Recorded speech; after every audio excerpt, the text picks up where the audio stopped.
o pessoal aí nas redes sociais. E o Trump. Pois é, gente. Deu o Donald Trump, presidente eleito nos Estados Unidos. Os conservadores, eu sempre coloco conservador entre aspas, porque é homem, né? É o ser humano, né? Todo homem é falho, mas eu vou colocar aqui conservadores, entre aspas, do Acre. Enalteceram, foram para as redes sociais, falaram um monte, dizendo que agora as coisas vão mudar, que Bolsonaro vem aí e que a pressão aumenta para derrubar aquela questão da inelegibilidade, Luiz Carlos. Tem deputado dizendo aí, que já foi o deputado Coronel Luiz, dizendo que eu fui o único convidado da bancada federal, se orgulhando da bancada federal do Acre ser convidado para a posse do Trump. Luiz Carlos Moreira Jorge. Isso é tão importante pro Acre como o jogo decisivo do campeonato de Cobija. Não tem nada a ver. O Trump é uma política internacional, ela não tem reflexo local, né? E qual é o reflexo que ela vai ter para quebrar a inelegibilidade do o Márcio Bittar está dizendo que a pressão aumenta. O pessoal do Supremo estava... Eu vi um comentário hoje, né, de um jornal aí, nível nacional, de que o pessoal dos ministros lá estão só olhando, né? Observando. É interessante. Agora o Márcio tem que entender que a questão não é de relações internacionais. Não é diplomacia. Nem diplomacia. A situação do Bolsonaro ela é jurídica. Ele está inelegível, rapaz. É interessante, até 2030. É interessante os patriotas acreanos, os conservadores acreanos, que eles são uma espécie de patriotas de duas pátrias, né? Brasil, Estados Unidos, direita mundial. E Israel, né? A Hungria. É muito... A Alemanha, eles estão torcendo pela queda do Scholz, né? Exatamente, né? Porque é essa ideia, né? Agora, a eleição do Donald Trump não muda nada. Não muda nada. Mas pode mudar na política econômica, né? Política econômica. Será que eles apostam que o Trump possa criar a chamada Bag Family, o Bolsa Família Americana? Pode ser. Os conservadores aqui? Esse é a grande situação. Deve ter alguns cabeças aí pensando que o Trump vai mandar desembarcar tropas aqui, entrar no Supremo e dizer, olha aí, torna o Bolsonaro elegível.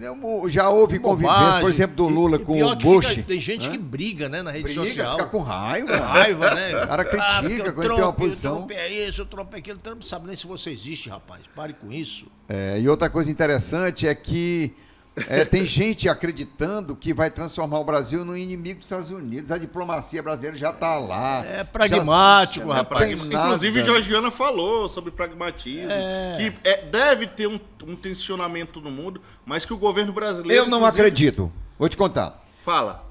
O Donald Trump estava sob pressão para um novo mandato. É como a reeleição é um veneno. Uhum. É como o Bocalon, como Gladys, como qualquer um.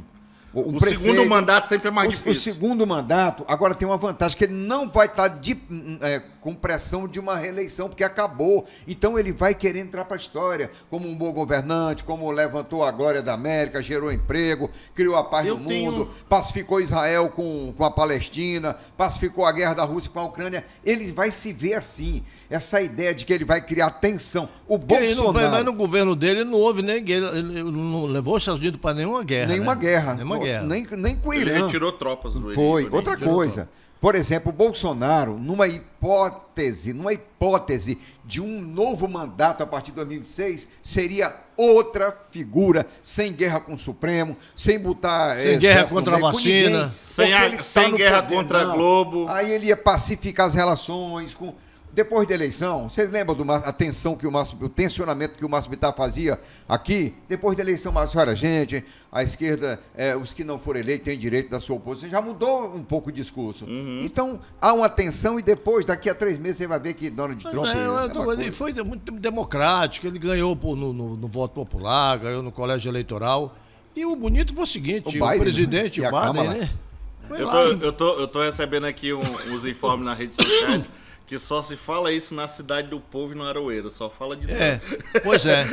O que o pessoal do Aroeira, da Cidade do Povo, lá do Caladinho, né?